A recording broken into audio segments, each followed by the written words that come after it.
Fidèle abonné du forum, le jeune du message, bonjour et bienvenue à cet entretien avec l'homme de Dieu. Il s'appelle Ben Nathan Mukendi, à qui je dis bonjour et bienvenue. Bonjour frère John, merci beaucoup pour l'invitation. Merci révérend, ça fait vraiment longtemps que vous n'êtes pas passé sur ce plateau. Un mot pour forum, le jeune du message, après plusieurs mois. En tout cas, ça a toujours été un plaisir de passer sur ces stages qui bénit beaucoup d'enfants de Dieu dans le monde entier. Nous saluons le frère Cédric Loukoussa et tous ceux-là qui sont amoureux du message de frère Branham et tous les abonnés du forum, bien évidemment. Merci beaucoup, révérend. Ça a toujours été un plaisir à chaque fois que nous vous recevons parce que vous êtes un grand soutien pour Forum le Jeune du Message et surtout pour le corps du Christ en général parce que nous rappelons que vous êtes artiste musicien, vous êtes également juriste et aussi prédicateur dans le corps du Christ. Alors, nous vous invitons justement pour parler de votre récente déclaration sur votre plateforme Facebook des réseaux sociaux. Vous avez déclaré, homme de Dieu, nous allons chercher votre déclaration. Vous avez dit le péché, ce n'est pas seulement de tomber avec les femmes, même acheter un diplôme de théologie aussi est un péché. Maintenant qu'on a suspendu le permis de culte, donc, pasteur wana basumukaki gratuitement. Je viens en paix. Alors, nous rappelons que cette déclaration, vous l'avez faite juste après que l'actuel ministre de Justice, après le départ de Constant Moutamba, ait suspendu l'obligation d'obtenir le permis de culte bien avant de tenir un culte ici en République démocratique du Congo. Est-ce que vous êtes prêt à répondre à nos questions en rapport avec cette déclaration? Ouais, raison pour laquelle j'ai dû accepter votre invitation pour me prêter à cet exercice-là. Je crois que je le ferai volontiers parce que ça a suscité, il faut le dire, beaucoup de mois. Effectivement. Des réactions ça et là. Il fallait qu'on puisse vraiment l'étayer, l'expliquer correctement aux enfants de Dieu pour qu'ils puissent en saisir l'essence. Merci beaucoup, révérend. Mais bien avant que nous puissions répondre avec vous à différentes questions que les enfants de Dieu nous ont envoyées, étant artiste musicien, dites-nous où en êtes-vous avec votre carrière musicale? Bon, notre carrière musicale se porte à merveille, s'il faut le dire. Parce que, comme vous le savez, on fait des choses. Frère Branham dit qu'il faut faire les choses quand on est poussé par l'esprit. On ne fait pas les choses pour faire. C'est pourquoi vous avez remarqué cette trêve de notre côté, dans ce sens qu'on ne se produit pas assez. Mais nous sommes en train de travailler. Il y a un album en gestation. Il y a déjà Je suis gracié qui est fini, son remix. Ouais. Nous sommes en train de voir dans quelle mesure, comme notre chaîne YouTube n'est pas encore prête, nous sommes en train de voir dans quelle mesure on peut même publier la version audio du remix. Je suis gracié même sur la chaîne YouTube du forum. Effectivement. Donc, il y a Je suis gracié qui est déjà fini. Il y a Il est vivant qui arrive. Il y a Merveilleux aussi qui est presque à la fin. Donc, on va d'abord lancer les singles comme ça et voir dans quelle mesure on peut organiser un événement, peut-être un concert pour bénir les enfants de Dieu, parce que ça fait belle lurette qu'on n'est pas sur scène. Effectivement, donc vous avez parlé d'un album en gestation. Cet album contiendra combien de titres au finish? Bon, on pense faire 7 titres. 7. Ouais. La perfection. Ouais, vous êtes toujours dans les mystères partout. Bon, en fait, ok. En tant que croyant, tout ce qu'on doit faire, on doit les calquer sur la parole. C'est pourquoi qu'on marche, parce que Frère dit que Dieu est dans les mathématiques.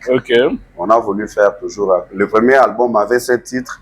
Celui qui arrive aussi a bien évidemment 7 titres. Merci beaucoup, révérend.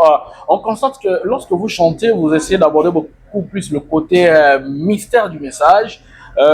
Plusieurs tendances aussi pensent que vous êtes adorateur de William Branham parce qu'ils vous ont aussi vu quelque part dans les cultes des adorateurs de William Branham. Est-ce que vous-même vous adorez William Branham, même dans votre chambre? Moi, je suis interdénominationnel.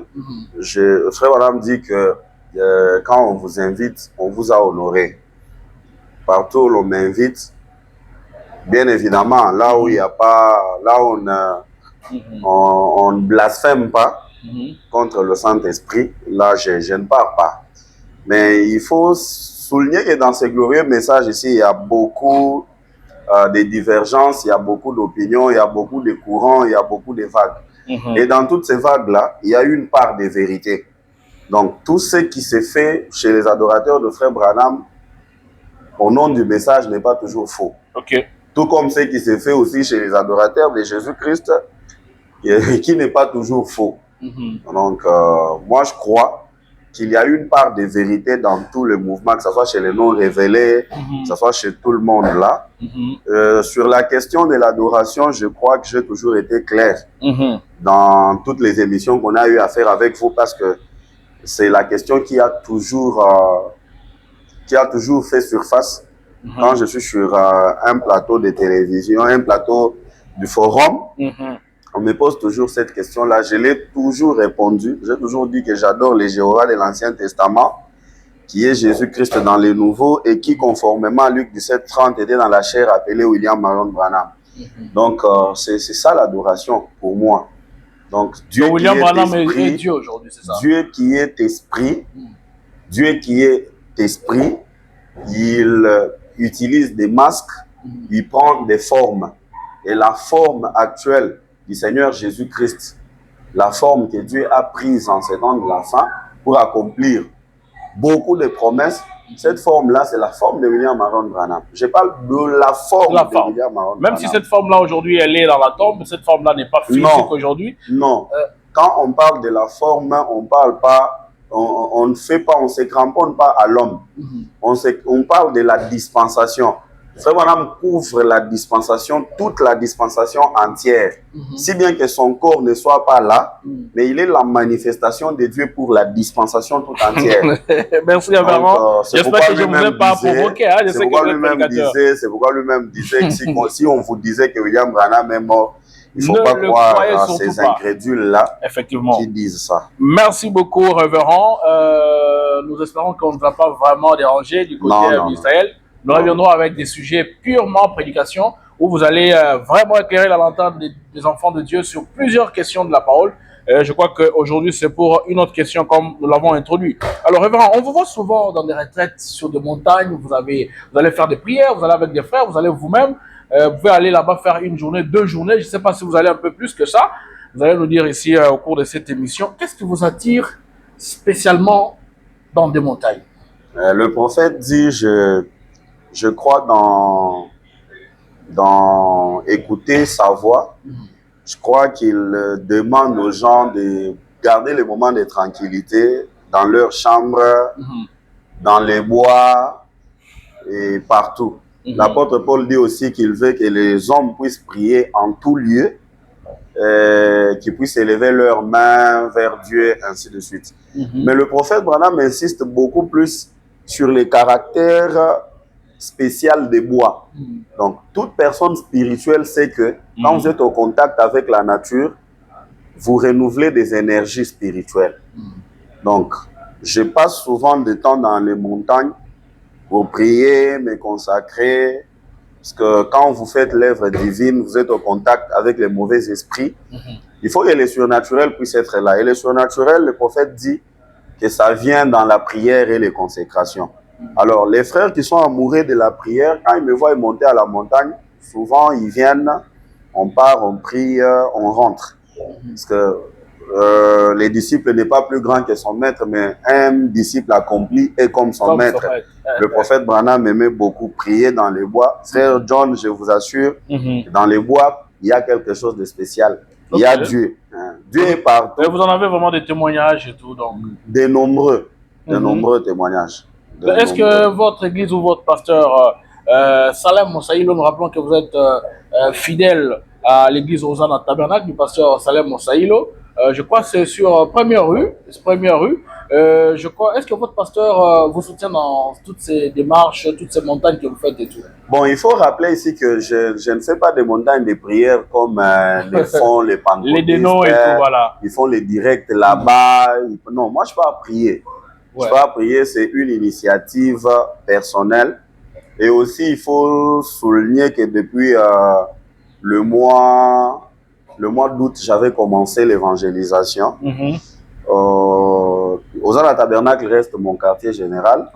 Le pasteur Salem reste mon évêque. Je suis en train d'évangéliser. Vous êtes au courant que Rehoboth Tabernacle avait 8 jours. Effectivement. Voilà, nous sommes chez moi à la maison. On avait trouvé une place qu'on est en train d'aménager d'un moment à l'autre. Quand viendra le moment peut-être de faire des réunions, des réveils et autres, on va se remettre à la sagesse du forum. Effectivement, on allait arriver à cette question, Rebot Tabernacle du jour, même d'une manière officieuse. Je pense qu'au moment voulu par Dieu, vous viendrez quand même parler aux enfants de Dieu. Mais dites-nous, est-ce que cette église a commencé sur base des principes de la parole, ou bien vous êtes dit, vous rêvez un jour, vous dites que non, bon, je commence quand même quelque chose parce que je vois 2-3 personnes qui sont derrière moi, je pense qu'avec eux, nous pouvons faire quelque chose. Dites-nous, c'est sur base de quel principe vous avez quand même commencé cette église? Bon, le prophète dit que si vous voulez commencer une église, commencez-la par la parole. Pas par la campagne. Par la parole. La parole, c'est un tout. Cela voudrait dire que commencer avec les principes de la parole. Ne divisez pas une église d'autrui pour prendre les gens et aller vous créer des désordres, vous prêchez les histoires, peut-être que les pasteurs ne croient pas, vous suscitez des lémois et puis vous partez avec les gens. Le prophète n'est pas vraiment pour ça. Mais la parole, donc, l'église doit commencer par l'évangélisation. Ok. Vous pouvez partir au coin de la rue, c'est pas toujours une campagne d'évangélisation, entre guillemets. Vous pouvez convertir quelqu'un, 2-3 personnes, vous commencez à vous réunir, vous leur parlez du message, vous leur parlez du prophète. Et c'est comme ça que l'église doit commencer. Donc, moi, respectueux d'abord des principes de la parole, j'avais vu l'ancien, le pasteur Salem, qui, du reste, lui-même avait déjà la vision d'étendre, donc, de faire des extensions. Alors, il voulait manager ses fils. Je ne suis pas seul, il y a le pasteur Daniel au Monome qui a une église du côté de Tchad. Il y a le frère William Ndengue qui lui avait commencé déjà. Beaucoup de fils qui sont sortis du ministère de pasteur Salem qui ont commencé à avoir des églises sœurs à Hosanna Tabernacle. Donc, c'est sur des bonnes bases avec l'ancien. Donc, on a sa bénédiction, on est parti dans ce sens-là. Alors aujourd'hui, cette église a commencé déjà à la maison, vous l'avez dit. Quand est-ce que vous allez ouvrir les portes au public, au grand public bien sûr, pour qu'ils puissent connaître officiellement l'adresse de C'est ce que j'étais en train de dire. Nous avions connu des petites difficultés avec les endroits. C'est ce qui avait retardé, au fait, le fait de rendre ça public. Public, effectivement. Donc, comme le Seigneur a pourvu à une place qu'on est en train d'aménager au niveau de Yolo, non loin de Capella. On est en train d'aménager ça, je crois, par la grâce des dieux. Si pas le mois prochain, peut-être le mois de décembre, on va déjà occuper ça. Gloire à Dieu, parce que Forum Les Jeunes du Message sera là pour couvrir le premier culte. On ne va pas parler du culte inaugural parce qu'on n'a pas vu ça dans le message. On va venir couvrir ce premier culte par lequel vous allez ouvrir les portes au public. Je pense que ça va vraiment alerter tous les enfants de Dieu partout dans le monde qui commenceront aussi bien sûr à vous suivre sur vos différentes plateformes de réseaux sociaux. Alors, vous pensez que parlant de montagnes, est-ce que Dieu exauce beaucoup plus les prières faites sur des montagnes que des prières que nous faisons dans nos chambres, dans nos églises et tout ça, partout? Parce que vous avez dit, notre Dieu est partout. Est-ce que vous pensez que Dieu exauce seulement ou bien il exauce un peu plus les prières faites dans les bois ou bien sur les montagnes? Non, Dieu exauce les prières qui sont faites partout. Mais en guise de consécration, on s'éloigne de la civilisation pour que l'esprit soit tout simplement concentré. C'est ça l'utilité de la montagne. Donc, vous vous calmez, vous vous tranquillisez, vous pouvez parler à Dieu calmement, loin de la civilisation. C'est pourquoi le prophète dit qu'il y a quelque chose de spécial dans les bois. D'ailleurs, ceux qui ont déjà lu les prophètes, ils savent que Frère Branham dit que Dieu part se reposer dans la forêt de Vancouver. Effectivement. Merci, Révérend. Alors, nous allons prendre directement la question du jour. Révérend, vous avez affirmé que le péché ne se limite pas seulement à l'immoralité, mais il inclut aussi l'achat d'un diplôme. Nous avons vu, il y a quelques temps passés, lorsque le ministre Constant Mutamaki actuellement est en prison à cause des situations que le peuple congolais de Kinshasa connaissent très bien, il avait instauré un système d'obtenir le permis de culte bien avant d'ouvrir les portes d'une église. Et il avait annoncé une certaine série de mesures qu'il allait entamer justement pour permettre aux serviteurs de Dieu d'obtenir ce document bien avant de commencer ou bien avant d'exercer le ministère pastoral. Dites-nous un peu, vous en tant que juriste, cette mesure que le ministre Constant Mutamba avait prise, était-elle légale ou non conforme aux principes ou bien aux lois du pays? Nous sommes en République démocratique du Congo. Merci beaucoup pour cette question-là. Il faut souligner ici que l'ancien ministre de Justice, Constant Moutama, n'est pas en prison. Peut-être que vous n'êtes pas au courant. Ok, il est à l'hôpital. Parce que nous savons qu'il était malade, il fallait qu'il soit opéré. Il était malade, il n'a jamais été déjà en prison. Ok. On les gardait quelque part parce qu'il n'avait pas écopé la peine de l'emprisonnement. Ok. Il avait plutôt été condamné aux travaux forcés. Ok. Alors, on voyait dans quelle mesure il devait épurer sa peine. Alors, pour revenir à la question, dans chaque pays, dans chaque société, pour mieux vivre, il y a les lois qui organisent cette société-là. Pour éviter la loi de la jungle où chaque personne se fait justice, ainsi de suite. Donc, il y a les lois qu'on met dans la société pour diligenter, pour diriger la vie de cette société-là. Alors, pour ce qui est de la République démocratique du Congo, nous avons la loi mère qu'on appelle la Constitution. La Constitution du 18 février qui avait connu une révision en 2011 de certains articles, je crois. Et dans cette Constitution, quand vous lisez déjà l'article 1er de la Constitution, on donne la forme de l'État de la République démocratique du Congo. On donne les caractéristiques, on dit que c'est un État uni, c'est un État laïque, un État démocratique, un État laïque. Dans un État qui prétend, qui se veut être laïque, on ne peut pas obliger aux gens qui pratiquent la religion là-bas de faire une quelconque étude de théologie pour ouvrir l'église, soit pour prester. Donc, le fait pour l'ancien ministre de conditionner l'obtention des permis de culte en République démocratique du Congo par une étude de théologie au préalable était une entorse contre les principes de la laïcité de l'État.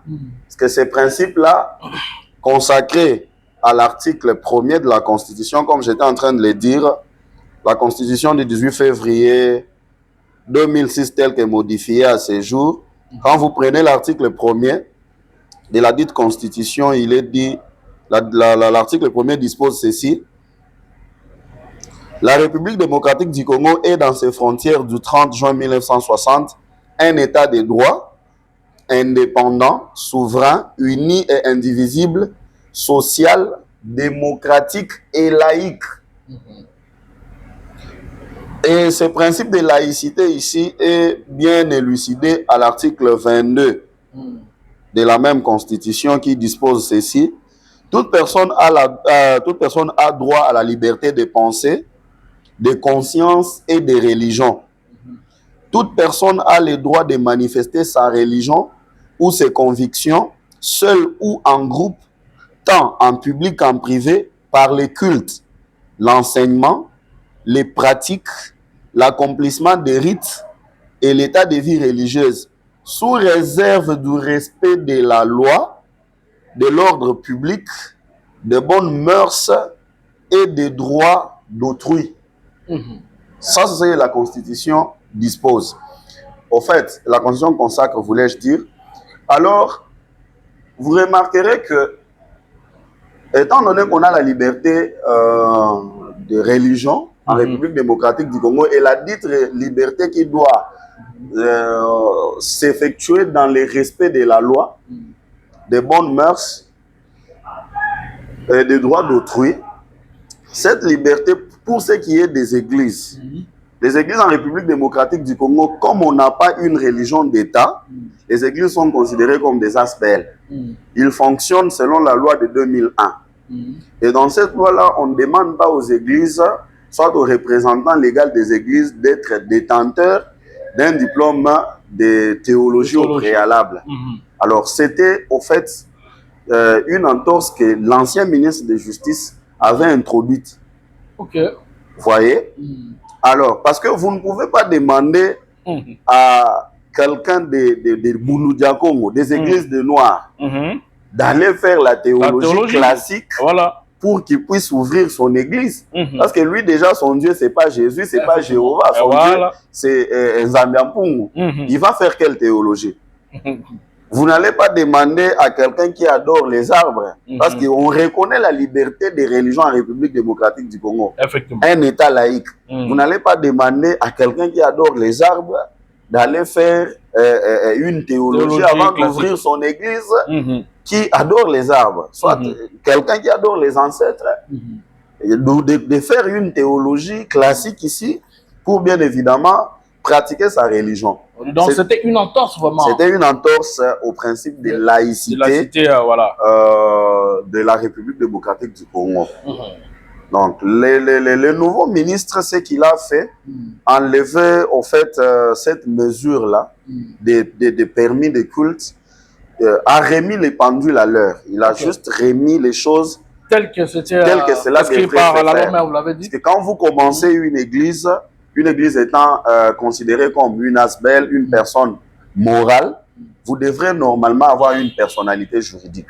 Nous allons y arriver, justement, on va y arriver à des conditions telles que c'était la théologie. Voilà. Parlons justement d'avoir un diplôme en théologie. Nous avons constaté que pendant que cette mesure était en gestation, ou pendant même qu'elle était, on commençait à appliquer déjà, plusieurs pasteurs du message sont partis vite faire des formations de 2 mois, 3 mois, justement, pour obtenir ce titre. Et d'autres même me disaient qu'ils étaient sortis des licenciés en théologie et tout ça là. Est-ce que ce que les hommes de Dieu avaient fait en ces temps, et c'est justement la base même de votre publication sur votre statut, est-ce que c'était en règle avec la parole, le message de l'heure? Voilà justement ce que nous sommes en train de fustiger depuis le temps où on avait pris cette décision par l'ancien ministre de la Justice. Nous avions fustigé cette attitude-là avant et après. Pourquoi?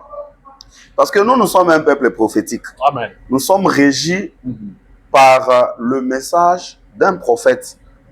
Les 10 messages qui a déjà établi un penchant sur la théologie. Vous voyez? Le prophète ne croit pas dans le fait d'aller faire la théologie pour devenir prédicateur.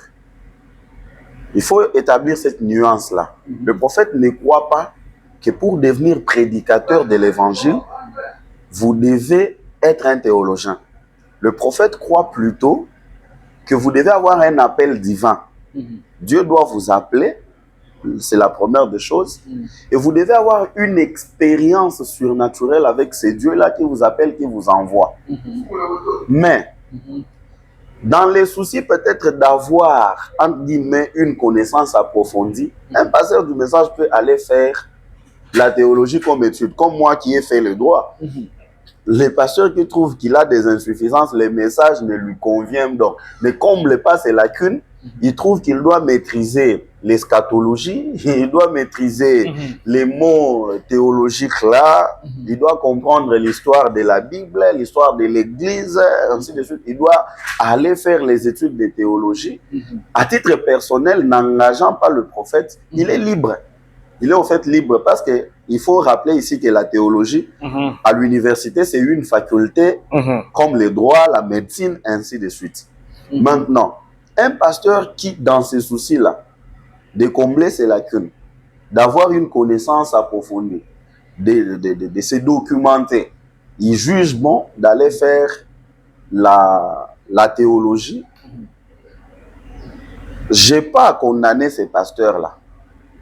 Mais un pasteur qui, pour protéger les intérêts de l'Église, par faire une formation, soit achète un diplôme de théologie, vous remarquerez que dans ce qui s'est passé ici, il y a des gens qui ont fait des formations de 2 semaines et qui sont sortis licenciés. Frère, vous jouez avec la licence quand même. Licenciés ici au Congo. En théologie. Mon frère John Kat, même le système LMD, la licence c'est 3 ans. Vraiment? La licence c'est 3 ans. Et la licence de 2 semaines n'existe pas. Mais Dans le message, quand un pasteur ou un frère tombe avec une femme, on en fait tout un problème. Il devient le diable, il devient une bête à abattre. Mais quand un pasteur achète un diplôme de théologie, on l'acclame. Parlons-en quand même, révérend. Comment un homme de Dieu, un serviteur de Dieu dans ce message, peut se permettre d'aller acheter les diplômes et il a aussi le courage de venir devant ses brebis pour se fider pour dire justement qu'il a acheté, il a obtenu un titre en théologie. C'est un problème de conversion. Il y a de ceux-là qui ont même mis, qui n'ont même pas fait même pas la formation, qui n'ont même pas étudié, mais il a acheté, il a scanné un diplôme d'une autre personne, on a mis son nom et les documents est entré là-bas au ministère de la Justice, comme quoi il est représentant légal de son église. Tout ça pour obtenir la personnalité juridique. Alors que le prophète a interdit qu'on puisse même tricher à l'école. Mais il y a beaucoup de pasteurs qui ont fait ces aventures. Tricher seulement à l'école. Les dossiers sont empilés là-bas au ministère de la Justice. Je crois qu'il y a encore ces dossiers-là sont là. Je ne pense pas qu'on les a jetés par le nouveau ministre. Les dossiers sont là. Mais non, vous allez faire comment? C'est seulement la mesure qui a été suspendue ou bien annulée. Annulée pour l'obtention des permis de culte par l'actuel ministre qui, il faut le dire, il n'est pas dans le populisme, mais il maîtrise vraiment les contours de la justice. Il connaît les droits, s'il faut le dire. Il n'est pas dans les sensationnels. Parce que l'ancien ministre disait qu'il y a beaucoup de désordre dans les secteurs églises. Il fallait mettre de l'ordre. Alors, pour lui, les remèdes, c'était faire la théologie. Il y a des théologiens, les prêtres catholiques qui commettent la pédophilie et ainsi de suite, de l'homosexualité et autres. Ils sont docteurs, certains sont docteurs en théologie. La théologie ne confère pas une probité, soit une éthique à la personne, mais c'est la nouvelle naissance qui fait de quelqu'un un bon citoyen, un bon pasteur et ainsi de suite. Parce qu'on ne peut pas conditionner quand même quelqu'un. Pour qu'il soit pasteur, il faut qu'il fasse la théologie. C'est comme conditionner toute personne qui veut faire le commerce à faire les études commerciales. Vous voyez? Parce qu'il y a des gens qui ont les dons de commerce. Comme ça. Il y a des gens qui vous fabriquent des choses, des chaises. Il n'a pas fait la menuiserie. Vous n'allez pas lui dire non, toi pour fabriquer une chaise, il faut que tu puisses aller. Bref, dans les milieux de messages, on a un péché qu'on trouve que c'est un péché summum. Ce péché-là, c'est peut-être l'immoralité. C'est quand quelqu'un tombe avec une femme, il est vraiment à abattre. Non, mais même si c'est pas quelque chose... Non, une parenthèse, mais ça c'est propre au pasteur congolais. Eux-mêmes, ils se fabriquent des péchés. Et il y a des péchés sur lesquels il faut faire beaucoup de bruit, il faut beaucoup vraiment marteler. Et il y a des péchés qu'eux commettent, que nous aussi, les voyous, on reconnaît que non, ça là, c'est quelque chose qui n'est pas bon. Mais eux-mêmes, ils se font quand même un cartel de certains pasteurs qui considèrent certains péchés. C'est pourquoi ça nécessite d'être fustigé. Parce que le temps du nicolaïsme est tellement dépassé. Effectivement. Le temps du nicolaïsme est dépassé. Quand c'est un frère qui a commis une erreur, on dramatise son erreur là. On peut en faire toute une prédication, le clouer, l'amener à l'autel. Mais quand c'est les prédicateurs qui se trouvent dans une situation compromettante avec la parole, ils cherchent les autres citations du prophète pour couvrir ça, comme les feuilles de figuier. Vous voyez? Tandis que s'il y a les gens auxquels on devrait être regardant, ce sont les sacrificateurs, ce sont les prédicateurs. Le prophète a parlé de 3 choses qui ruinent le ministère. Il a parlé de la femme, il a parlé de l'argent, il a parlé de la popularité. Mais vous remarquerez que quand un pasteur tombe dans la popularité, on dit que Dieu l'a élevé, il est devenu célèbre.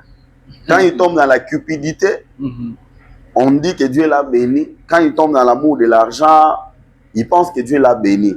Tandis que le prophète a montré comment on arrange quand on tombe avec une femme. Il donne les exemples de gens qui sont tombés avec des femmes dans la Bible que Dieu a récupéré à l'instar de Samson. Mais Saoul, qui est tombé dans la popularité, Dieu ne l'a jamais récupéré. Balaam qui est tombé dans l'argent, Dieu ne l'a jamais récupéré. C'est ça. Révérend, il faut aussi reconnaître que Frère Branham dit que si votre pasteur ne fait que tomber, il faut les remplacer rapidement. Le prophète dit que si votre pasteur ne fait que faillir, c'est pas tomber. faillir, la tradition parle de tomber. Maintenant, pourquoi tous ces tombés-là, dans la tête des Congolais, comme tu étais en train de le dire, il n'y a que la femme. Il n'y a que la femme. Un pasteur peut être escroc, en train d'escroquer l'argent des brebis. Tu peux lui donner l'argent, garde ça comme ça pour moi. Ça devient des histoires. Des histoires, il ne te donne pas. Quand c'est devenu sa vie, il faut les remplacer. Merci beaucoup, homme de Dieu. Alors, à vous entendre parler, vous n'êtes pas contre la théologie en général, mais seulement contre certaines dérives. Mais aujourd'hui, pour qu'un prédicateur soit vraiment bien formé, qu'est-ce qu'il faut? Le prophète parle de la formation des ministres dans beaucoup de messages. Ouais.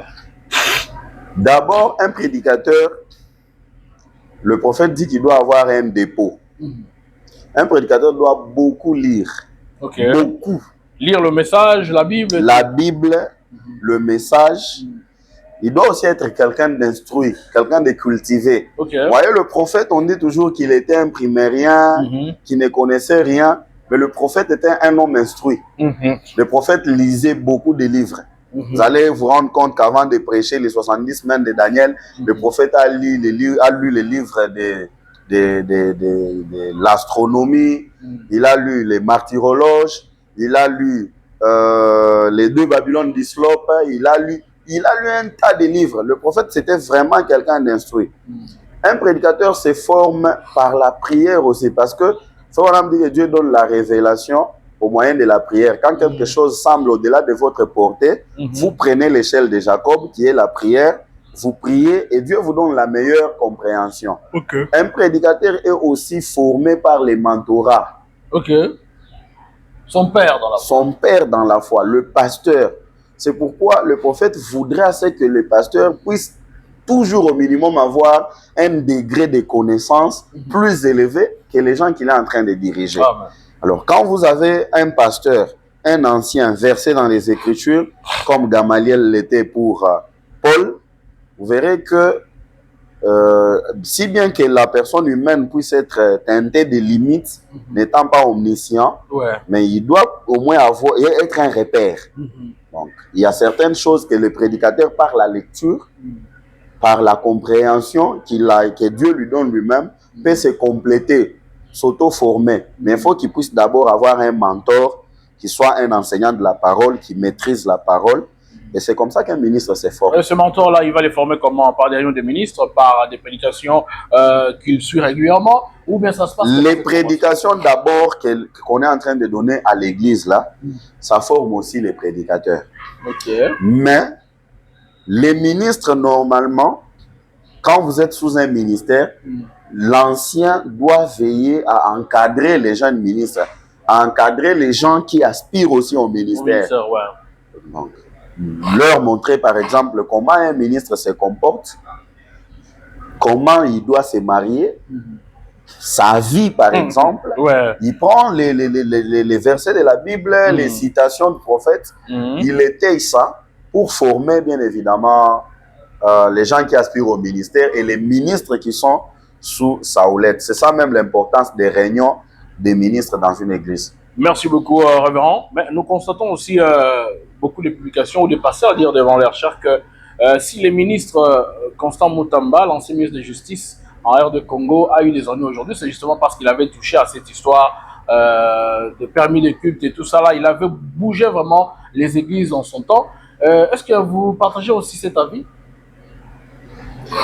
Ouais, je pourrais partager cet avis parce que l'ancien ministre, quand il est entré en fonction, sa cible d'attaque, sa première cible, c'était les Koulouna et sa deuxième cible, c'était l'église. Vous voyez? Est-ce que c'était aussi mauvais ce qu'il avait fait? Il faut aussi reconnaître qu'il y a beaucoup des abus. Les abus et les bavures qui sont dans les milieux ecclésiastiques, il y a déjà la loi qui s'occupe de ça. Quand un pasteur viole, par exemple, une mineure, il y a la loi qui punit les mineurs. Voyez-vous?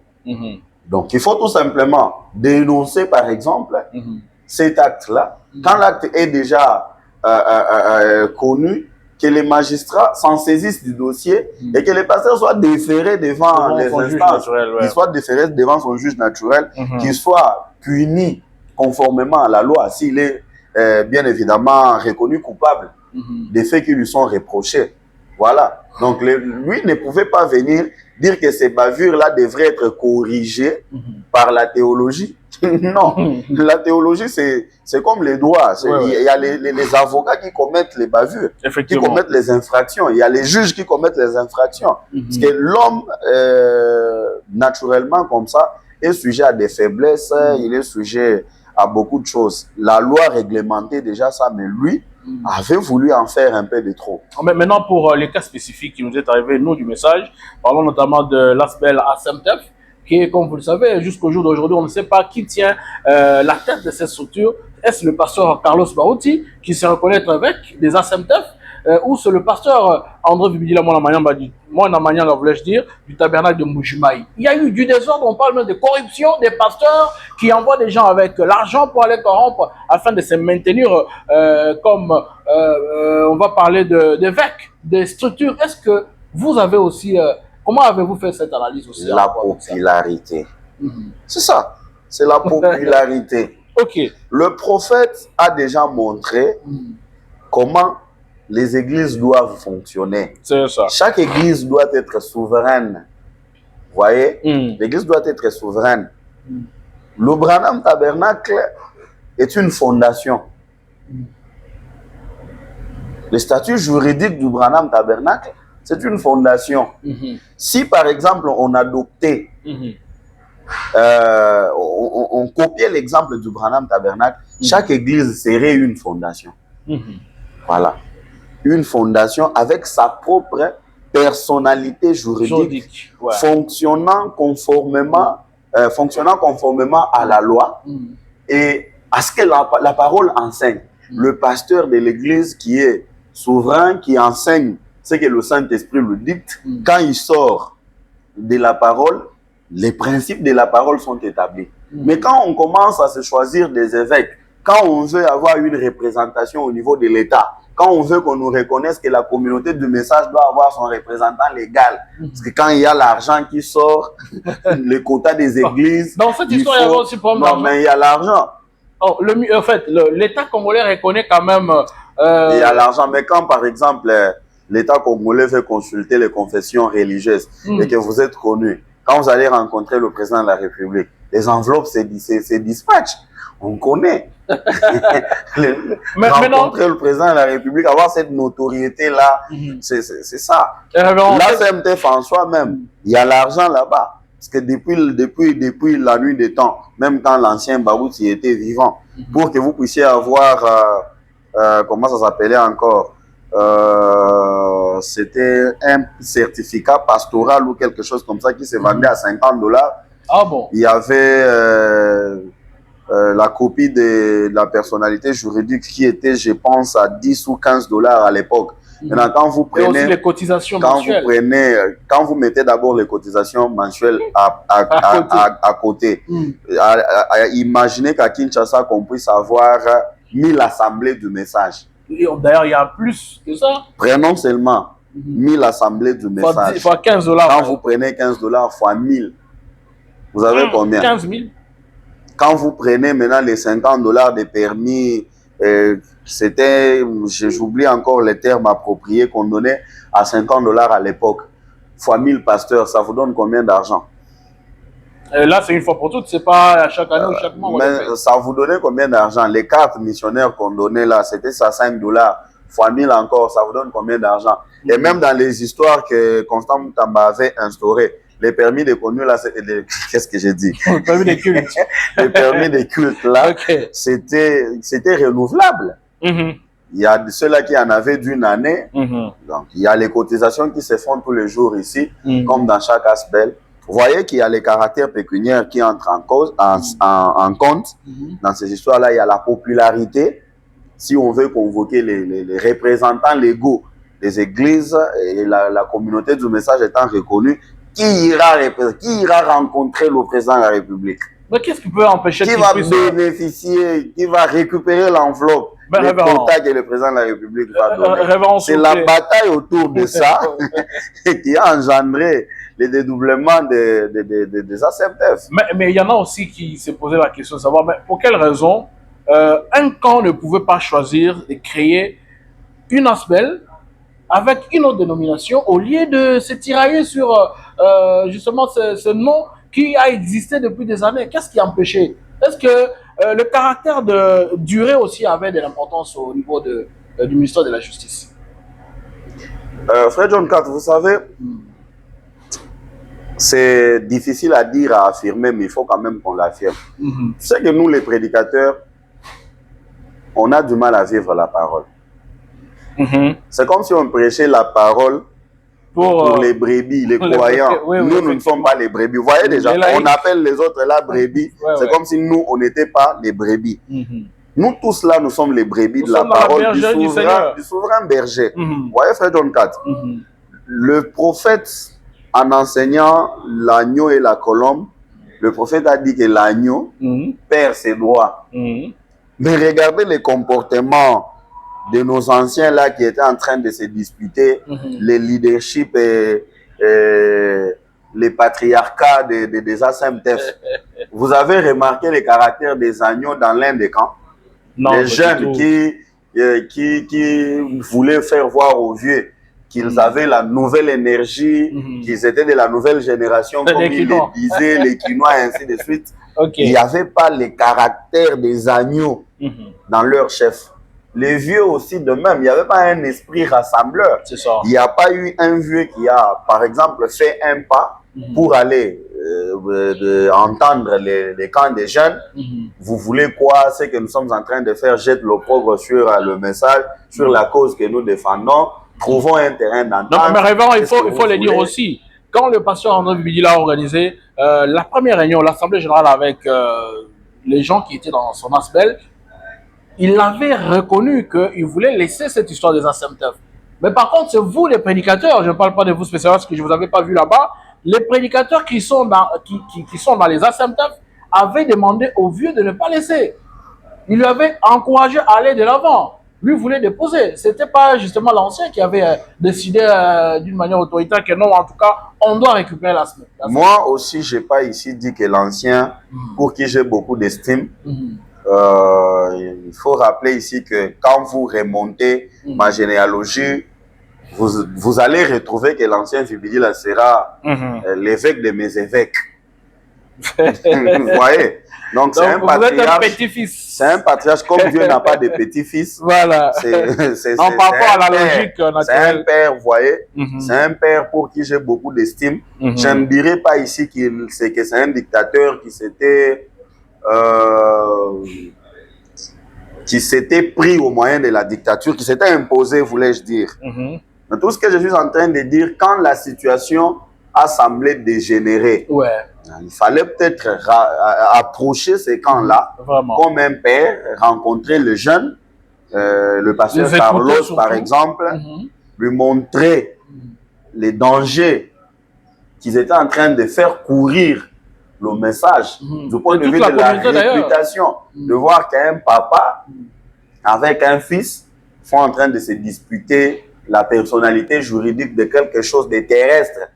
Donc, qui c'était illégal. Donc, voilà. Donc, ça... Non, là, les ACMTF n'étaient pas illégaux. Non, nous parlons de la mesure là qui les amenait à... Ouais, la mesure était illégale, bien évidemment. Alors, il fallait faire des concessions. Il fallait que l'un des camps puisse prouver à l'autre camp que nous sommes les agneaux. Nous pouvons tout de même spolier nos droits, mais ce n'était pas le cas avec les deux camps. Cela est arrivé là où c'est arrivé, au point qu'on ne sait pas identifier qui est le véritable représentant des ACMTF aujourd'hui. Effectivement, donc, parlant même de qui est le véritable représentant des ACMTF aujourd'hui, il faut reconnaître que tous deux sont partis jusqu'au niveau de la délivrance. Ils ont enregistré d'abord des fiches, tout ça, là, je ne sais pas comment on appelait ça, fiches d'adhésion ou fiches de quoi là, et par la suite, ils ont obtenu des cartes, tous deux, au nom de... Mais ce sont les désordres que l'ancien ministre est en train d'orchestrer. Maintenant, la question serait de savoir, qui était à la base? C'est des pasteurs qui avaient corrompu, parce que c'était dit parmi l'un des camps, il y a un camp qui était parti corrompre. Ils avaient corrompu. Qui était à la base? C'est le ministre. Ils avaient corrompu qui? On parlait justement d'un conseiller de l'ancien ministre qui avait perçu des sommes pour justement laisser aller les deux. Mais l'ancien ministre était au courant de ces différends-là parce qu'il avait reçu tous les deux camps. Il avait reçu tous les deux représentants des deux camps. Donc, c'est lui qui avait orchestré ça, c'est lui qui avait laissé ces désordres-là, c'est le ministre. On dit qu'il n'y a pas de mauvaises troupes, il n'y a que de mauvais chefs. Effectivement. Hein? Là, vous avez donc, c'est lui, au fait, c'est lui qui a délivré le premier arrêté reconnaissant les camps Vibidila comme les véritables détenteurs de la notoriété des ASMTF. C'était le ministre. Et c'est lui qui a encore délivré le second arrêté qui reconnaissait les camps Pasteur Carlos comme étant premier administrateur et représentant légal des ASMTF. Qui a obtenu même un passeport diplomatique avec cet arrêté. C'est lui qui a orchestré ces désordres-là. C'est pourquoi ce qui lui est arrivé là en partie, je crois que Dieu n'était pas content de la manière dont il avait utilisé la portion du pouvoir qui lui a été allouée. Merci beaucoup, homme de Dieu. Alors, nous allons chuter par cette question de savoir aujourd'hui que le nouveau ministre de la Justice, il s'appelle encore comment? Ngefa, je crois. Le ministre Ngefa a pris des mesures suspensives pour justement annuler tout ce qu'il y a comme permis de culte et tout ça, les cartes des pasteurs et tout. Quelle est la vraie procédure aujourd'hui pour être reconnu par l'État congolais et fonctionner comme serviteur de Dieu, ouvrir les portes d'une église, commencer à mener les gens au Seigneur? J'étais en train de le dire dans mon introduction que les églises, à défaut des religions d'État, à défaut du droit ecclésiastique en République démocratique du Congo, les églises sont soumises au statut des ASBL.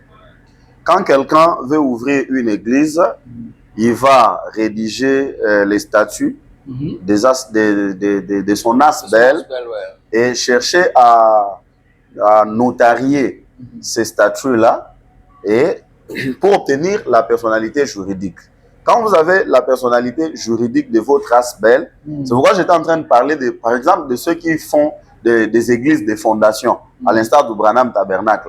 Quand vous créez votre fondation, vous pouvez peut-être, dans les objectifs de la fondation, l'expansion, par exemple, de l'évangile au moyen des églises, pour ceux qui ont des visions comme le révérend dit, qui ouvre des écoles, par exemple, dans une fondation, les objectifs là, les objectifs à caractère social, ouvrir les écoles, ouvrir les églises, ouvrir pour l'encadrement spirituel des gens, les hôpitaux, et ainsi de suite.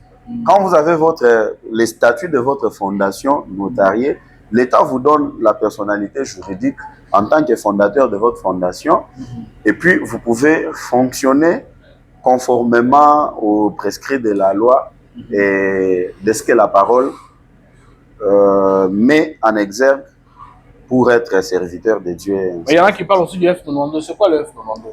Le F92, c'est le folio, l'ancien folio qu'on avait donné, c'était comme une accusée de réception. Ok.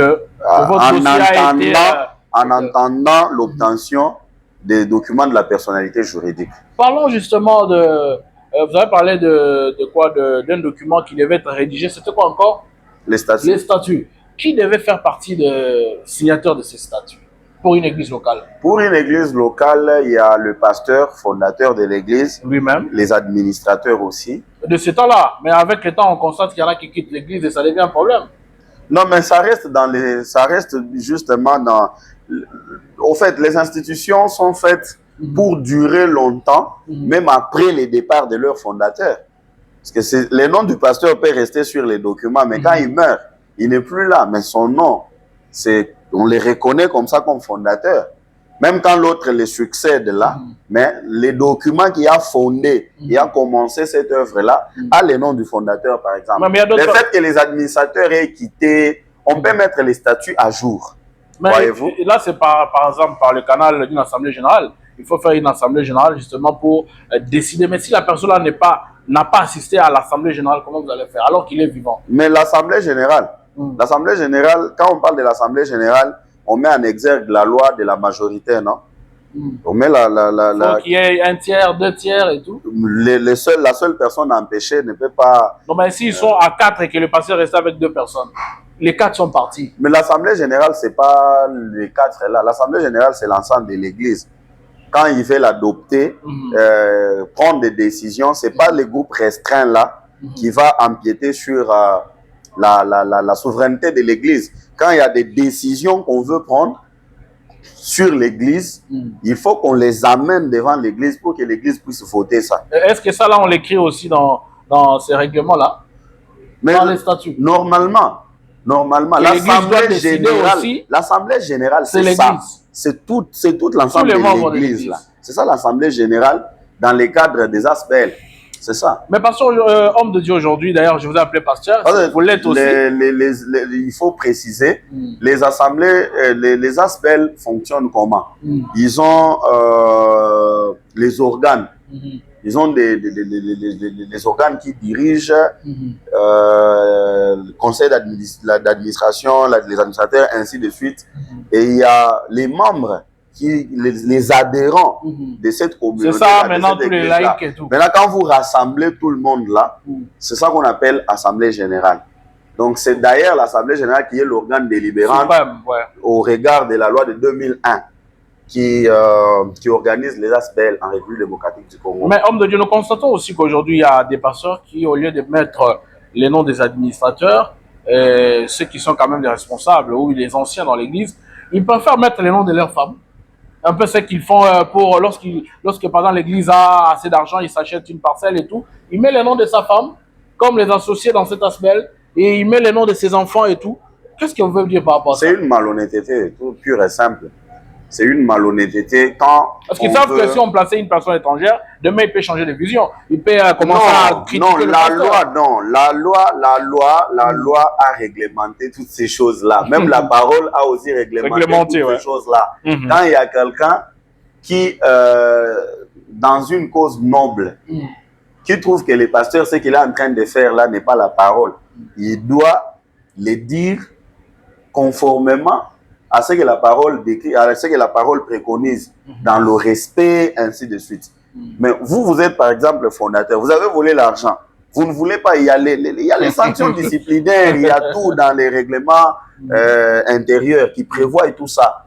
Même à l'église, il y a Matthieu 18. Matthieu 18 s'applique jusqu'au pasteur. Effectivement. Ouais. Donc la loi a tranché toutes ces histoires-là. Vous ne pouvez pas refuser de mettre, par exemple aujourd'hui, je pars dans l'évangélisation, j'ai les frères qui viennent, qui croient à mon ministère, qui sont venus, avec qui on chemine.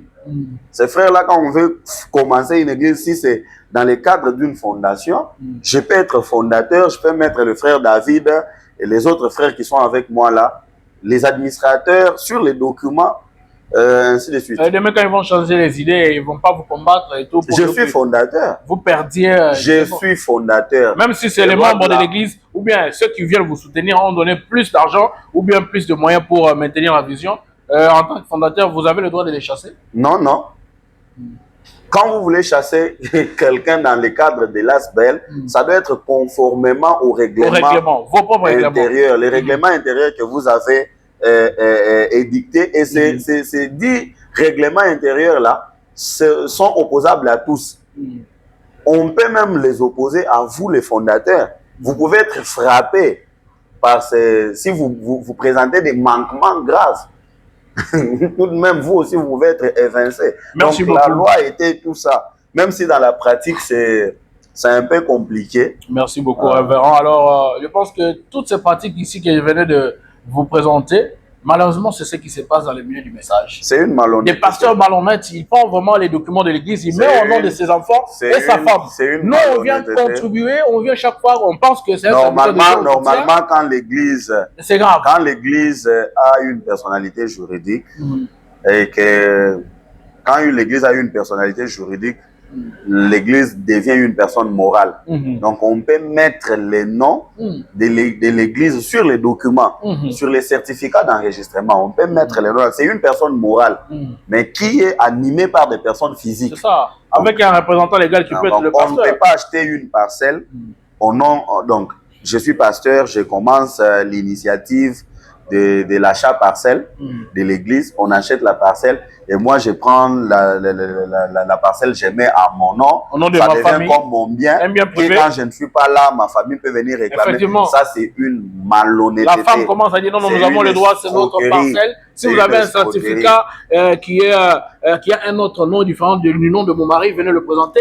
Et ça, voilà, c'est une escroquerie. On assiste à ce genre de scènes chaque jour. Et en tant que journaliste, on reçoit des plaintes chaque jour. Seulement, le droit de fondation voudrait c'est que quand un fondateur commence une œuvre, et même quand il n'est pas là, qu'on puisse reconnaître. Ça, Frère Branham l'a dit. Oui, qu'on puisse reconnaître, même la loi.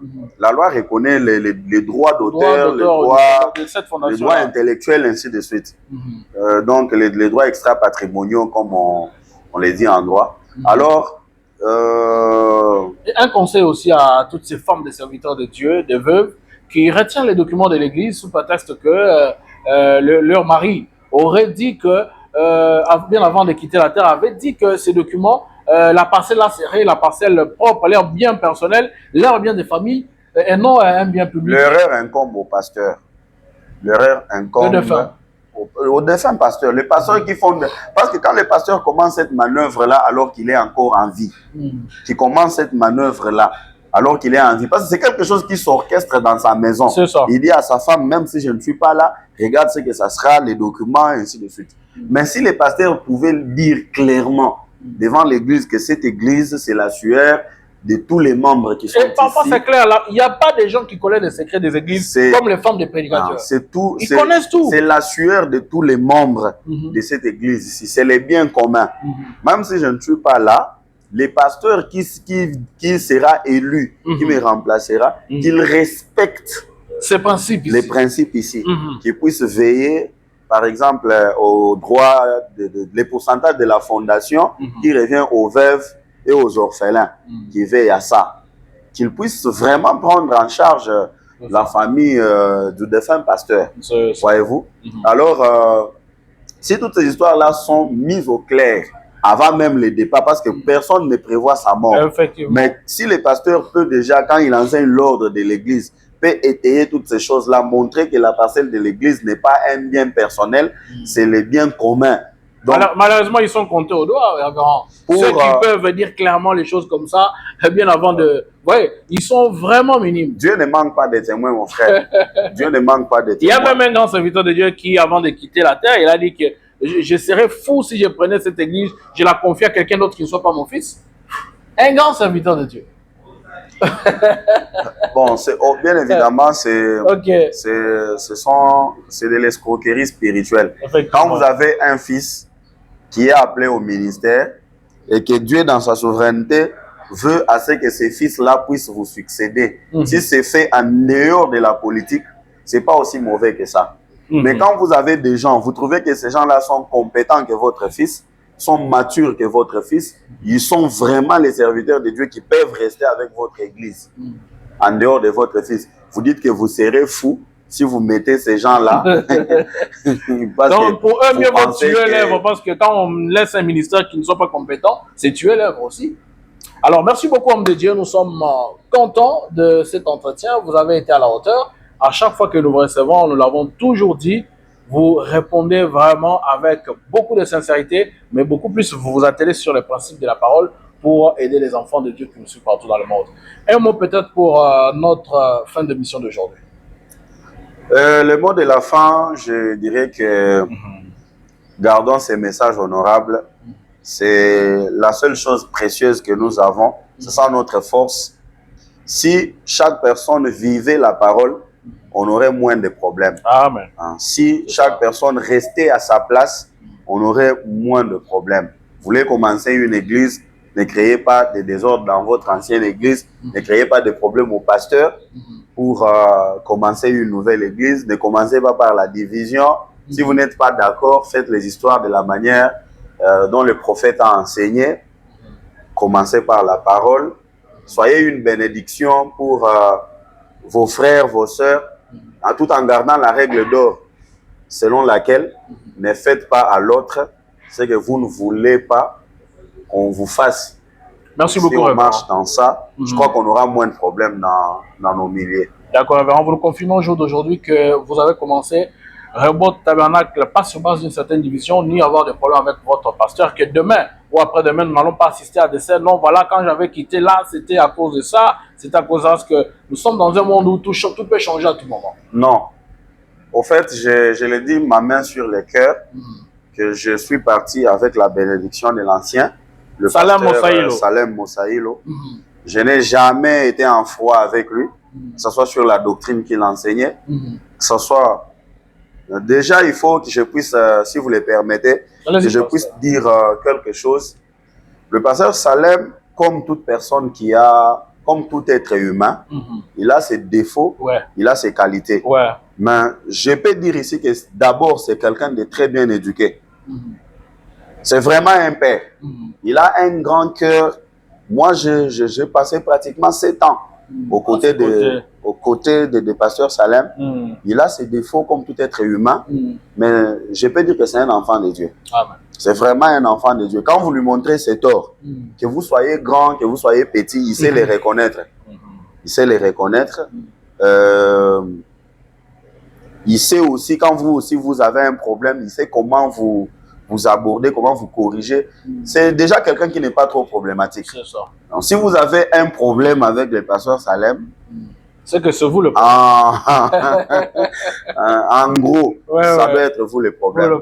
Donc, c'est un père, un mentor, quelqu'un auprès de qui j'ai beaucoup appris, j'ai été beaucoup influencé. Vous n'entendrez pas un jour que j'ai quitté parce que des raisons qui ne sont pas données maintenant là et tout. Non. J'ai quitté, donc j'ai commencé l'œuvre parce que c'était déjà le temps. C'était le temps de Dieu. J'ai causé avec lui. Aussi. Oui, bien évidemment. J'ai causé avec lui. Je lui ai dit, papa, regarde. Lui-même déjà avait un problème d'expansion. Il m'a dit, non, ça arrive au bon moment. Je ne peux pas vous garder tous ici quand même. Donc, il faut étendre la mission. La moisson est grande et il y a peu d'ouvriers. C'est vraiment un monsieur très pacifique. Merci beaucoup, révérend, pour cette réponse qui nous a vraiment soulagés. Nous vous disons merci d'abord pour ce temps que vous avez accepté justement d'entrer en contact avec nous pour répondre aux questions des enfants de Dieu. Et aussi, amen, et aussi, le problème maintenant, c'est le frère John 4, parce que je suis gracié et déjà terminé. Pour ceux qui attendent ça, on entre en contact avec lui, je lui laisse l'audio. Effectivement. Et on annonce la date de la sortie officielle sur la chaîne YouTube du forum Les Jeunes de Message. Nous vous confirmons, c'est dans les jours qui viennent que ce titre sera disponible sur notre chaîne YouTube forum Les Jeunes de Message. Le lien sera partagé un peu en désordre, comme on l'a dit ici chez nous. Et je crois que ça va vous édifier parce que nous avons eu le temps déjà d'écouter cette chanson en acoustique et on connaît comment ça bénit partout où elle est chantée. Alors, nous vous disons aussi merci pour le temps que vous nous avez accordé, que le Seigneur vous bénisse. Nous rappelons que votre frère John 4, toujours au service, était à la présentation.